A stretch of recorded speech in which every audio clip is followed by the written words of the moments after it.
नमस्कार दोस्तों, मेरा नाम है अमित कुमार। एक बार फिर से स्वागत करता हूं आपका इस वीडियो के माध्यम से।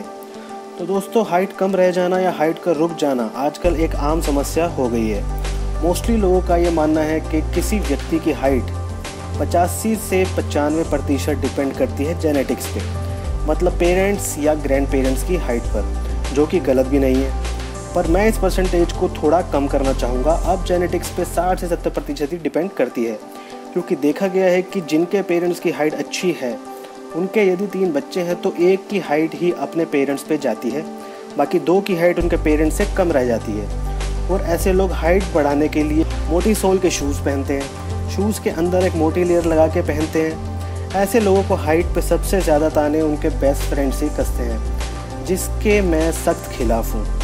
ऐसे लोगों को निराश नहीं होना चाहिए। अगर हम सचिन तेंदुलकर का एग्जाम्पल लें तो आप लोग समझ ही गए होंगे कि मैं क्या कहना चाह रहा हूँ। इंसान अपने कर्मों से बड़ा बनता है, ना कि हाइट से। ये बात अपने दिमाग में बैठा लें। चलिए, ज्ञान की बातें बहुत हुई, अब आते हैं टॉपिक पे। तो अब सबसे पहले ये जान लीजिए कि एज 1 से लेकर टीनेज तक हर साल 2 इंच हमारी हाइट इंक्रीज़ होती है, और टीनेज से 18 तक हमारी हाइट हर साल 4 इंच बढ़ती है। और कुछ केसेस में ये भी देखा गया है कि किसी व्यक्ति की हाइट 21 तक बढ़ सकती है। इसके साथ ये ना भूलें कि हर कोई अलग अलग गति से बढ़ता है। 99% लोगों की हाइट 18 तक रुक जाती है, यानी इससे आगे हाइट नहीं बढ़ती। तो अब जानते हैं कि किस तरीके से हम अपनी हाइट इंक्रीज़ कर सकते हैं। हाइट बढ़ाने के लिए 2 चीज़ें सबसे कारगर साबित हुई हैं, जिनमें से पहली है बैलेंस डाइट और दूसरी है रेगुलर वर्कआउट। तो पहले बात करते हैं बैलेंस डाइट की। किशोरावस्था में ये ज़रूरी नहीं कि हमारी बॉडी को जितने न्यूट्रिएंट्स चाहिए हाइट बढ़ाने के लिए उतनी डाइट हम ले रहे हों, क्योंकि किशोरावस्था ऐसी स्टेज होती है जिसमें इंसान खाने पीने में कम और बाकी मौज मस्ती की गतिविधियों पर ज़्यादा ध्यान देता है। जो उसके सामने आए वो खाने लगता है, जैसे पिज़्ज़ा, बर्गर या अन्य फास्ट फूड आइटम्स। घर वाले भी ज़्यादा ध्यान नहीं देते बच्चों की डाइट पे। तो हमें बैलेंस डाइट में खाना चाहिए fresh fruits, fresh vegetables, dairy products, whole grains and सबसे ज़रूरी चीज़ प्रोटीन से जुड़ी सारी चीज़ें। एक बैलेंस डाइट को अपनाना बहुत मुश्किल होता है, क्योंकि हर वक्त सही समय पे खाना और एक जैसा खाना पॉसिबल नहीं होता।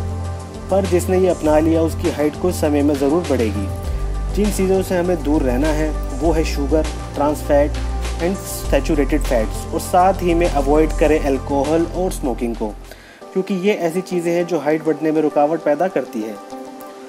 और सिर्फ डाइट पे ध्यान ना दें, एक अच्छी डाइट के साथ साथ वर्कआउट भी करते रहें, because regular exercise is the best way to increase height after 18। सबको मालूम है कि लटकना या हैंगिंग एक्सरसाइज करना एक अच्छा ऑप्शन है, पर इसके साथ साथ योगा काफ़ी कारगर साबित होती है हाइट बढ़ाने में। आजकल की 90% जनरेशन जिम की ओर ज़्यादा और योगा की ओर कम ध्यान देती है। पर सच तो ये है कि अगर हम बात करें हाइट इंक्रीज़ करने की, तो योगा सबसे ज़्यादा बेनिफिशियल है। योगा में आप कर सकते हैं ताड़ासन, या इंग्लिश में जिसे कहते हैं माउंटेन पोज। सेकंड है कोबरा पोज यानी भुजंगासन, और तीसरा है वॉरियर 2 पोज यानी वीरभद्र आसन।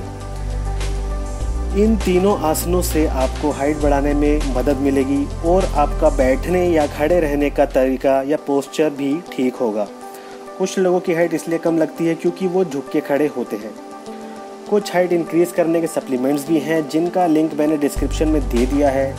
मैं आपको पहले ही बता दूं कि मैंने ये ट्राई नहीं किया है, क्योंकि मुझे इसकी ज़रूरत नहीं पड़ी, इसलिए इसके रिजल्ट्स के बारे में मैं ज़्यादा कुछ नहीं कह सकता। पर हाँ, जो लोग अपनी मर्ज़ी से इसे ट्राई करना चाहें वो इस लिंक पे जाके ले सकते हैं। जी हाँ, मैं बात कर रहा हूँ सिर्फ सप्लीमेंट्स की। तो दोस्तों, इन दी एंड एक बार फिर मैं आपको रिमाइंड करा दूँ कि हमें हाइट बढ़ाने के लिए क्या क्या करना होगा। First, get proper nutrition. Second, get adequate sleep. Third, exercise regularly. Fourth, avoid growth inhibitors यानी stop drinking alcohol and smoking. Fifth, practice good posture, जो कि योगा से संभव रहेगा। Sixth, do stretches. Seventh, do hanging exercise. तो दोस्तों, आशा करता हूँ कि इस वीडियो से आपको थोड़ी हेल्प मिली होगी, आपको पता चला होगा कि हाइट बढ़ाने के लिए क्या क्या करना चाहिए। दोस्तों, अगर आपको अच्छी लगती है वीडियो तो एक लाइक ज़रूर कीजिए, और आप शेयर भी कर सकते हैं। तो विदा चाहूँगा, अब आपसे मिलूँगा एक नई वीडियो के साथ। तब तक के लिए जय हिंद।